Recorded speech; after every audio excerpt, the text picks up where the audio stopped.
আমরা যে বাইরে ঘুরাত গেছিলাম তখন অনেকটা ভিডিও ক্লিপ আমার কাছে রয়েছে, কারণ এটি এডিট করার সময় পাইছি না, গতিকে রয়েছে। আর কোনো সময় আলসে করি আর এডিট করা হয় না, গতিকে এটাই রয়ে গেছে। অযোধ্যা তো আমরা প্রয়াগ থেকে রাত্রে 12টার সময় অযোধ্যাতে ইয়া পৌঁছাইছি। আওয়ার পরে আমরা একটা রুম লই লিছি স্টেশনের সামনেই।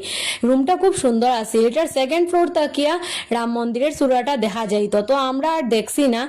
আর দেখো এরপরের দিন সকাল সকাল আমরা বাইরে গেছি, তখন বাজের ফোনে 7টা। আমরা স্নান টান করে রেডি উডি হইয়া বাইরে গেছি। আমরা প্রথমে একটা দিঘি আছিল এখানে সামনেই, তো দিঘিটার মধ্যে গেছি, গিয়া জলুল ছিটাইয়া তারপরে আমরা টুকটুকো উঠিয়া হনুমানগড়ি মন্দির আই গেছি। হনুমানগড়ি মন্দির আইয়া তো দেখি এখানে প্রচুর ভিড় আইয়া, তারপরে আমরা এখানে একটু দাঁড়াইয়া এখানে প্রসাদ কিনা হয়েছে, ফুল টুল কিনা হয়েছে, সবটা কিনা হয়েছে, ফুল প্রসাদ সবটা কিনিয়া তারপরে আমরা খুব ভিড় আছিল। ভিড়ের মধ্যে আমরা কষ্ট করিয়া ঠাকুরের ডাকিয়া আমরা হনুমান মন্দিরে আইয়া পৌঁছাই গেছি। দেখো আর আইয়া তো দেখি এখানে প্রচুর এই ভিড়ের মধ্যে আমরা হনুমান মন্দির দর্শন করিয়া দেখো এরপরে আমরা গোপালের সঙ্গে একটু ফটো ভিডিও করছি। করার পরে এখানে অনেক কীর্তন উর্তন হরিতা ও সপ্তাহ দেখছি, পুরা মন্দির ঘুরিয়ে উড়িয়া দেখলাম, কারণ আর কোন দিন আইমো কোন দিন না ঠিক নাই, তার লাগে সব বালা করিয়া দেখছি। মন্দির থেকে মায়ে একটা মালা পাইছনি, মালাটা মায়ে গলার দিলাইছনি। এরপরে দেখো আমরা দর্শন করিয়া বাইরে হয়ে গেছি রাম মন্দিরের উদ্দেশ্যে।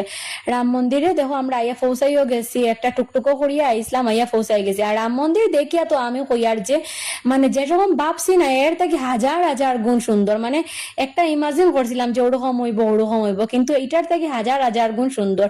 আর নিয়ম নীতি খুব সুন্দর, একটাও মানে চিল্লা চিল্লি নাই, আর মানে ঠেলা দেখা নাই, খুব সুন্দর। আর সবের আগে জুতাটা রাখিলেইতে লাগে।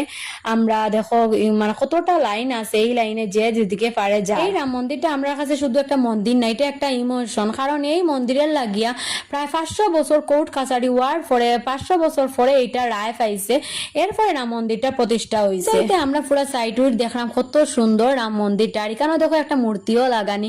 আর আমি ভাবলাম যে আমার কপালে মানে জয় শ্রীরামটা লেখছি না। এরপরে ঘুরিয়া গিয়া তারপরে বহুত জায়গা আটিয়া আবার গেছি, গিয়া জয় শ্রীরাম লেখিয়া তারপরে আমার মনে একটু শান্তি লাগছে।